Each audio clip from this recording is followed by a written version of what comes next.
Bank ரீகான் சாப்டரில் DS Reddy புக்கில் exercise 17 பார்க்கலாம். Exercise 17. Kalidas and company cash book showed and overdraft balance of 7,600. அப்படின்னா as per cash book over draft okay 7,600. சரி, ஒரு என்ட்ரியும் என்ன ஆகும்னு பார்க்கலாம். ஏன்னா இப்போ நம்ம கேஷ் புக்லேருந்து பாஸ்புக் போகணும். ஏன்னா நமக்கு தெரிஞ்சது கேஷ் புக், கண்டுபிடிக்க வேண்டியது passbook. Out of 5 checks totaling 4,000, only 1 check for 1,600 had been presented and cashed.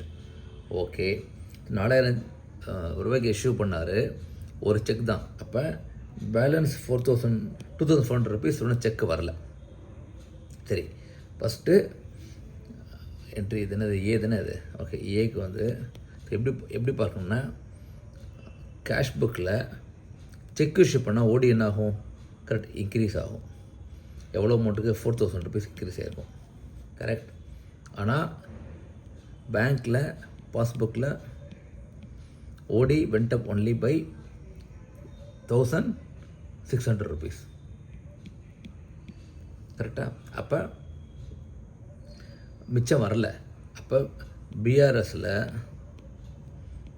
Cash புக்கில் ஓடியை ரெடியூஸ் பண்ணணும். எவ்வளோ அமௌண்ட்டுக்கு பேலன்ஸ் 2,400. ஓகேயா. So 2,400 is a minus number. இவ்வளோ தான் போடணுங்க. பிகாஸ் நம்ம சம் வந்து கேஷ் புக் டு பாஸ்புக் போடுறோம். Okay, and cash book is over draft, அதுதான் முக்கியம். ஓகேயா. அடுத்தது B. A check for 2,600 paid into bank for collection. அப்படின்னா பேசிக்கலி டெபாசிட் பண்ணியிருக்காங்க, was credited in the passbook on 5th April. சரி, okay. Cash புக்கில் deposit பண்ணால் ஓடி ரெடியூஸ் ஆகிருக்கும், கரெக்ட். நான் ஓடிங்கிறது நம்ம கொடுக்க வேண்டியது.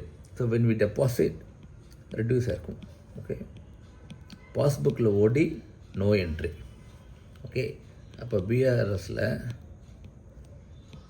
கேஷ் புக்கில் ஓடியை ஆட் பேக் பண்ணிடணும். ஏன்னா அது ஒன்றும் பாஸ்புக்கில் வரல என்ட்ரி. ஓகேயா. அடுத்தது a check for ₹400 received from Rajini and Company on 21st March was entered the bank column of the cash book but omitted to be paid into bank. அதே தான் டெபாசிட் பண்ணியிருக்காங்க. ஓகே, ஆனால் அவன் பேங்க் காலமில் வரலை. Bank காலம் cash book omitted to be paid into bank. So இதுவும் deposit பண்ண. So 4,000 rupees cash book பிரகாரம் ஓடி ரெடியூஸ் ஆகிருக்கு. எவ்வளோ அமௌண்ட் பார்த்தோம், 400, ரைட், 400. ஓகே, பாஸ்புக்கில் OD no entry. So பிஆர்எஸில் cash புக்கில் ஓடி ஆட் பேக் பண்ணி 400. இப்போ இது பாசிட்டிவ். ஓகேயா. அடுத்தது on 26th of March 2017, 1,000 was credited by the bank in respect of a dividend. However, the intimation from the bank was received on 7th April. Okay, 1,000 rupees. Okay, இது கொஞ்சம் difficult. Cash புக்கில் ஓடி no change, correct. ஏன்னா cash புக்கில் ஒன்றும் entry வரல, cash புக்கில் entry வரல. பாஸ்புக்கில் ஓவர் டிராஃப்ட் ரெடியூஸ் ஆகிருக்கும். ஏன்னா it is a dividend is income. அப்போ பிஆர்எஸில் கேஷ் புக்கில் ஓடி நம்மளும் ரெடியூஸ் பண்ணணும். எவ்வளோ அமௌண்ட் பார்த்தோம், 1,000 ருபீஸ். ஏன்னா பாஸ்புக்கில் ஓடி ரெடியூஸ் ஆகிருக்கு. யாராவது ஒருத்தர் டெபாசிட் பண்ணாங்கன்னா அமௌண்ட்டை நம்மளுடைய அக்கௌண்ட்டில், பாஸ்புக்கில் பேலன்ஸ் குறையும். அதாவது சாரி, நார்மல் பேலன்ஸ் தான் இன்க்ரீஸ் ஆகும், ஓடினா குறையும். இப்போ நம்மளும் இங்கே ரெடியூஸ் பண்ணணும். Okay, the last entry. On 29th of March 2017, the bank had debited 46 on account of collection charges. No entry appeared in the cash book. 46 collection charges. Okay, அதே மாதிரி கேஷ் புக் ஓடி நோ சேஞ்ச்.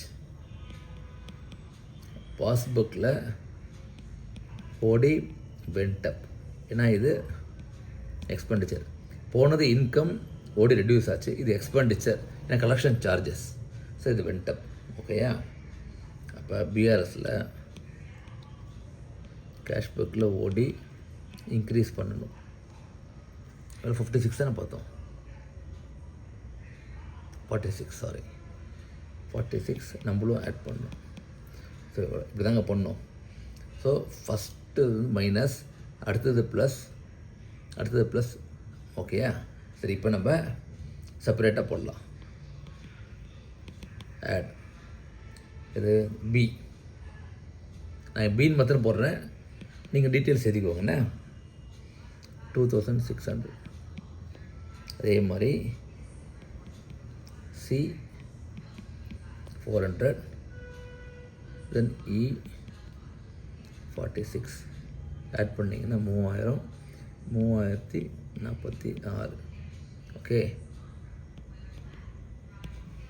சாரி, இங்கே இருக்குது adjusted balance. Start பண்ணும்போது எவ்வளோ இருந்தது? 7600. Okay, so 76 add பண்ணேன்னா 76னா 10646. கரெக்டாக? 76 ஆட் பண்ணா. ஓகே, இப்போ லெஸ் வந்து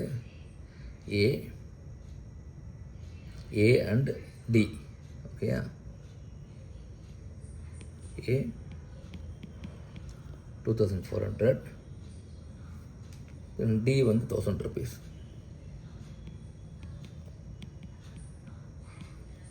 so 3000. So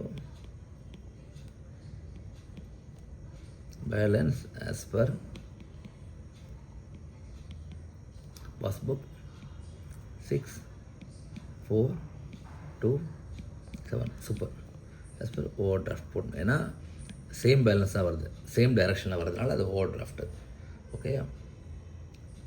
so first step என்ன பண்ணுங்கன்னா, ஃபஸ்ட்டு ஸ்டெப் வந்து எங்கேருந்து அங்கே போகிறோம், cash book to passbook. Okay, second step அது வந்து ஓடியா குட் பேலன்ஸா. Okay, third step for every transaction cash புக்கில் என்னாச்சு, பாஸ்புக்கில் என்னாச்சு. தென் பிஆர்எஸில் since we are going from cash book over draft இன்னும் அட்ஜஸ்ட்மெண்ட் பண்ணணும். Okay, then fourth step is a proper answer. கூட எழுதிக்கலாம். Balance as per cash book over draft 7600. Correct? ஏன்னா இதெல்லாம் ஒர்க்கிங். ஓகேயா? Fourth step answer. Fifth step வந்து what is the balance as per passbook over draft. Okay, so இந்த சம்ம நீங்களும் போட்டு பாருங்கள். தேங்க்யூ.